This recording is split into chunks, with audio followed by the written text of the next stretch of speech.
തൃശൂർ കാഞ്ഞാണിയിൽ ആംബുലൻസിന്റെ വഴി തടഞ്ഞ കേസിൽ 3 ബസ് ഡ്രൈവർമാർക്കെതിരെ കേസെടുത്ത് പോലീസ്. ഡ്രൈവർമാരെയും കണ്ടക്ടർമാരെയും പെരുമാറ്റച്ചട്ടം പരിശീലിപ്പിക്കാൻ എടപ്പാളിലുള്ള IDTRലേക്ക് അയക്കും. ബസ്സുകൾ പോലീസ് കസ്റ്റഡിയിലെടുത്തിട്ടുണ്ട്. ശനിയാഴ്ച വൈകിട്ടാണ് രോഗിയുമായി പോയ ആംബുലൻസിന്റെ വഴി സ്വകാര്യ ബസ്സുകൾ മുടക്കിയത്. ജെയ്സൺ ചാമുളപ്പിൽ നൽകും വിവരങ്ങൾ. ജെയ്സൺ ചാമുളപ്പിൽ, ആംബുലൻസ് പോകുന്നത് കണ്ടാൽ എന്ത് ചെയ്യണം എന്നതടക്കം ഇവരെ പഠിപ്പിക്കാൻ പോവുകയാണോ?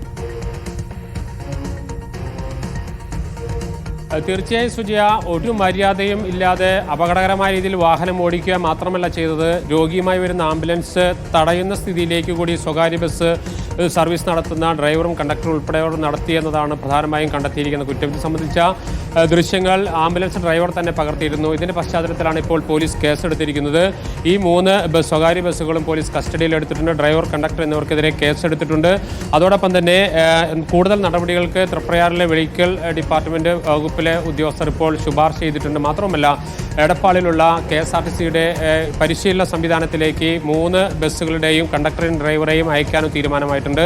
വലിയ അപകടകരമായ രീതിയിൽ തന്നെയായിരുന്നു. ഈ ആംബുലൻസ് നിരന്തരമായി ഹോൺ അടിച്ചിട്ട് പോലും ബസ് മാറിയില്ല എന്ന് മാത്രമല്ല, ബസ് നേരെ എതിർവശത്തേക്ക് കൊണ്ടിടുകയും ആംബുലൻസ് ഒരു രീതിയിലും കടന്നു പോകാൻ കഴിയാത്ത ഒരു സാഹചര്യം ഉണ്ടായിരുന്നു. ഇതിന്റെ അടിസ്ഥാനത്തിലാണ് ആംബുലൻസ് ഡ്രൈവർ പോലീസിന് പരാതി നൽകിയത്.